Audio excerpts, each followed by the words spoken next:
Running, long distance or short distance. There are three important aspects to training that runners should prepare for. 1. Have the appropriate gear. This is mainly the type of shoes runners should have. 2. Adequately nourish your body. This is balancing the different groups of essential nutrients. And 3. You must pick a training program that best fits your run. There are different training techniques based on distance or even the type of race. Being prepared in these categories will help avoid injury and the success of the runner. With any type of sport, nutrition is an important aspect of success in your training.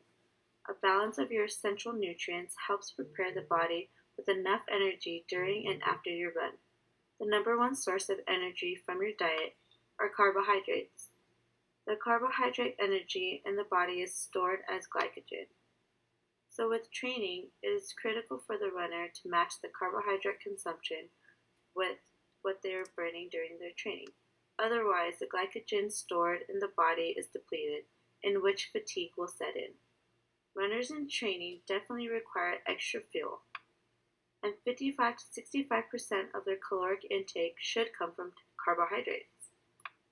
Top sources of carbohydrates include potatoes, rice, fruits and veggies, and my favorite, pasta. The other essential nutrients are proteins and fats. Protein is used for muscle growth and repair. Regular training tends to tear down muscle and facilitate protein loss, so having protein is good for recovery after training runs.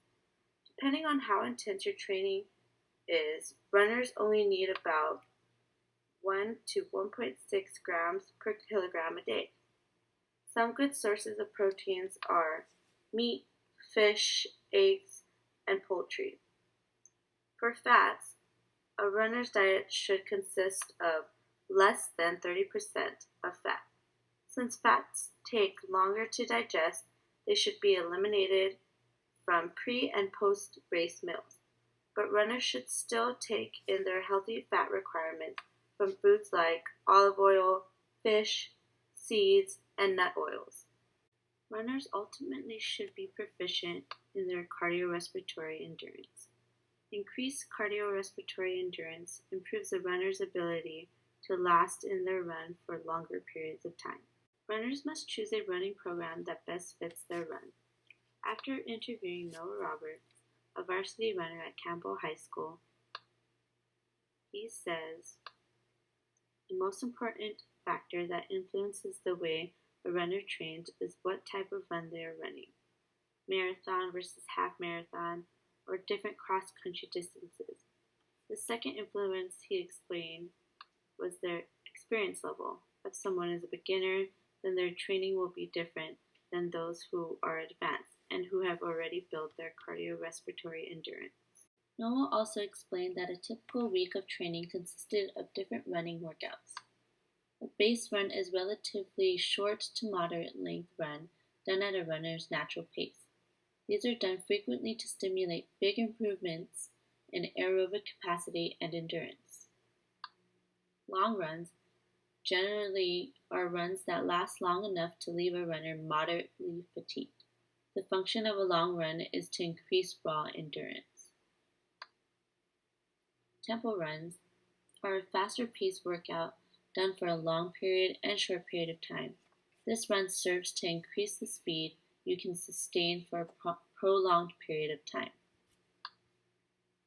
Recovery runs are relatively short runs performed at an easy pace.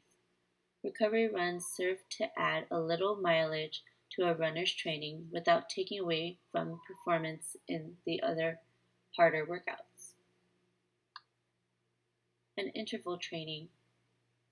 These workouts consist of repeated shorter segments of fast running separated by slow jogging or standing recoveries. This format enables a runner to pack more fast running into a single workout than the runner could with a single prolonged fast effort of exhaustion.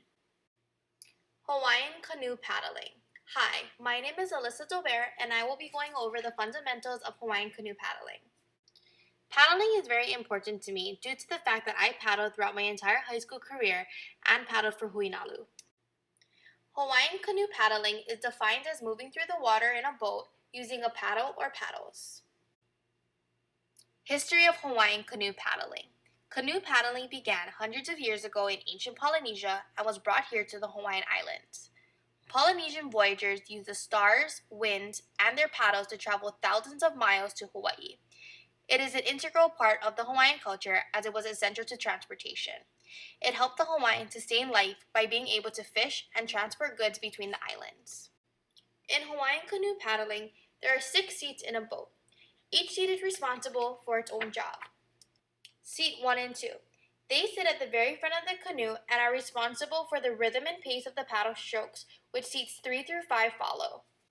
Seat 2 also has the responsibility of following in perfect timing and mirroring the stroke pace of Seat 1 in order for the power distribution to remain equal and synchronized throughout the entire canoe. Seats 3 and 4 are known as the powerhouse.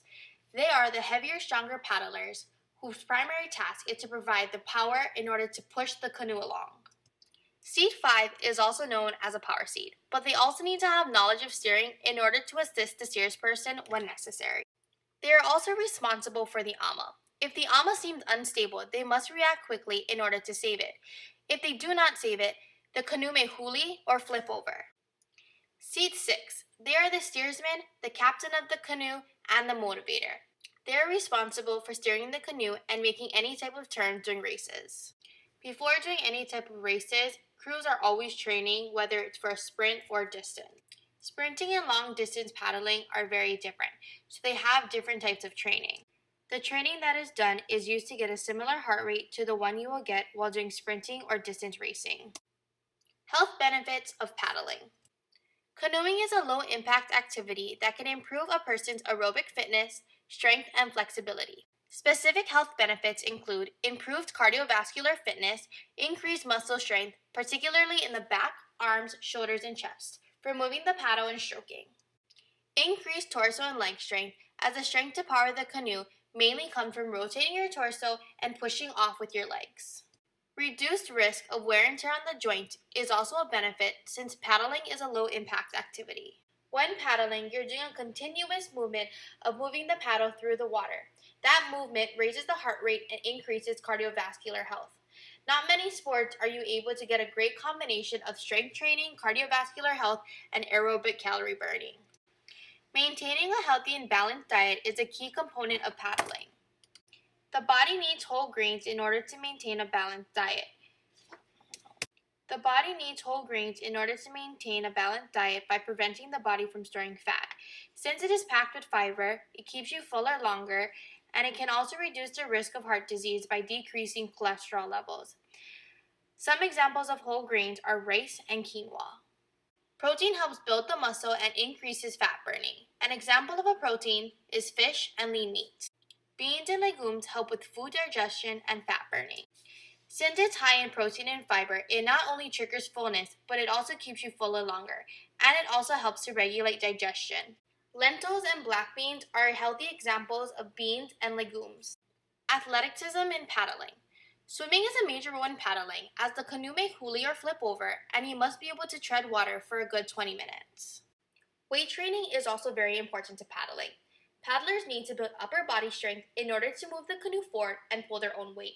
In the event of a huli, paddlers must be able to flip the canoe over, tread water, and pull themselves back into the canoe. Lower body strength is also a key component in paddling, as the power to move the canoe stems from your legs being grounded to allow your arm to dig the paddle through the water. There are 2 different types of races, long distance and sprinting. Distance races consist of a longer paddling distance ranging from a mile and onwards. One of the most famous long-distance races is the Molokai Hoi. The Molokai Hoi is a 41-mile journey from Molokai to Oahu across the Kaiwi Channel. The amount of time it takes from start to finish is about 4 hours, 53 minutes, and 35 seconds. Sprinting is short-distance racing, ranging from half a mile to a mile. Most schools and paddling clubs do this type of race against other paddling teams in order to determine who is the fastest team. Another topic of ours is bodybuilding. What is bodybuilding? Bodybuilding is the use of many strength-resistant exercises to help a bodybuilder gain mass and muscle.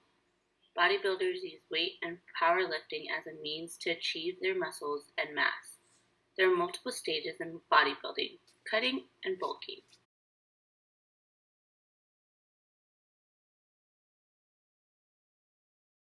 The second stage is bulking. In this part of the process, bodybuilders will consume food that are higher in carbs, starches, and some sugars. A bodybuilder will normally do this within a few days of the competition or the night before. The purpose of bulking is to make the muscles appear bigger and have more mass, while also giving the bodybuilder a source of energy. A strict workout regimen is also enforced, mostly exercises strictly using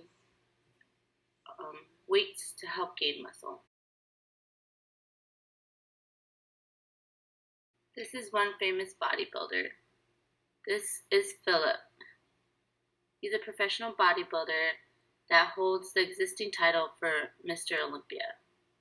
He's also won this title 6 times. And another famous bodybuilder is Arnold Schwarzenegger. He's known for his Austrian oak in the bodybuilding world. He won Mr. Olympia a total of 7 times. He has also won many other weightlifting and powerlifting titles and set many records in the weightlifting world. So some of the diet for bodybuilders include eggs, which are a high source of protein, spinach, which is an excellent source of glutamine, which is a protein as well. This helps to promote lean muscle growth. Apples help reduce muscle exhaustion, and they have also been known to help with fat burning while exercising. Brown rice is a whole grain that is a complex carbohydrate. Beets help with joints and the liver, and cottage cheese is a great source of protein for bodybuilders. Why bodybuilding correlates with this class? The muscular strength and body composition components play the biggest roles in this type of fitness activity. Eating healthy is also a big component of bodybuilding. A bodybuilder's diet manipulates a lot of what the body composition will look like.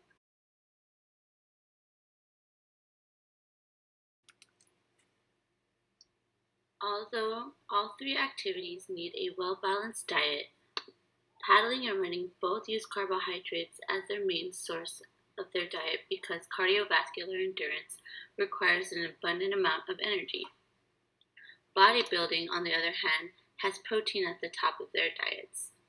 Similarly, again, paddling and running's main training and fitness components are cardiovascular and muscular endurance.